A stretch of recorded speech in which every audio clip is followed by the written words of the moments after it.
Oke teman-teman sekalian, yuk kita latihan mikir lagi. Apa itu penjajahan? Penjajahan adalah upaya untuk merenggut kebebasan atau kemerdekaan untuk orang-orang di tempat asli menentukan sendiri nasibnya. Nah, itu berarti dengan cara menguasai wilayahnya atau nguasain orangnya. Jadi teman-teman tahu ya, penjajahan pasti akan berujung kepada di sana.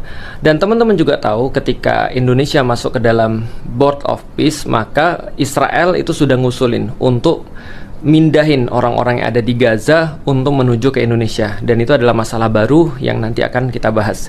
Tapi yang jelas, mindahin orang-orang yang ada di Gaza itu berarti mengosongkan daerah itu, dan itulah tujuan awalnya mereka mau untuk membombardir Gaza, dan mereka menjajah dan menduduki wilayah itu dari awalnya, dan itu juga yang menjadi target daripada Amerika, yang sudah dibuktikan oleh Amerika dengan sangat jelas sekali gitu kan, clear sekali di dataran tinggi Golan di daerah Suriah yang diambil untuk Israel. Yang kedua teman-teman sekalian, baru-baru ini juga beredar ada sekitar 6.000 kalau nggak lebih yang akan diberangkatkan pasukan perdamaian dari Indonesia untuk menuju ke Gaza. Problematikanya adalah pasukan perdamaian ini biasanya berada dalam joint forces, jadi kayak pasukan gabungan gitu untuk menjamin kepentingan Board of Peace.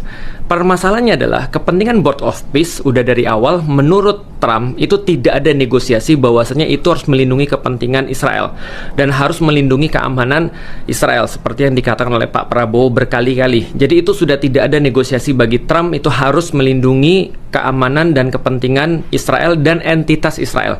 Dan Israel sendiri bilang bahwasanya dia tidak akan pernah menoleransi untuk ada orang-orang yang mau mendirikan ataupun wacana pendirian negara Palestina, nggak akan. Maka pertanyaannya adalah ketika pasukan kita dikirim ke sana, joint forces itu kan dikomandai oleh BOP, dan BOP sudah nunjuk siapa operatornya, Israel dan juga Amerika. Pertanyaannya nanti adalah, kalau andaikan pasukan kita, pasukan Indonesia, tentara Indonesia di sana menjaga perdamaian dalam tanda kutip perdamaian model mereka, yaitu adalah berarti melawan para pejuang-pejuang di Gaza, lalu gimana tuh?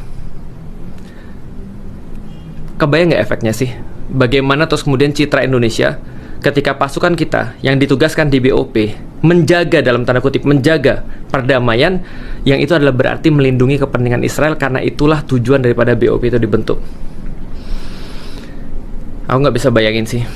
Mudah-mudahan para pemimpin kita dikaruniai sebuah kejelasan dalam berpikir, kejernihan dalam berpikir, dan Allah melindungi kita daripada makar-makar orang-orang yang gak suka dengan Islam dengan cara mengadu domba kita. Gak kepikir sih kalau para pejuang-pejuang yang ada di sana akhirnya harus lalu kemudian berhadapan dengan tentara-tentara kita, atau tentara kita gak punya pilihan kecuali harus menghadapi para pejuang-pejuang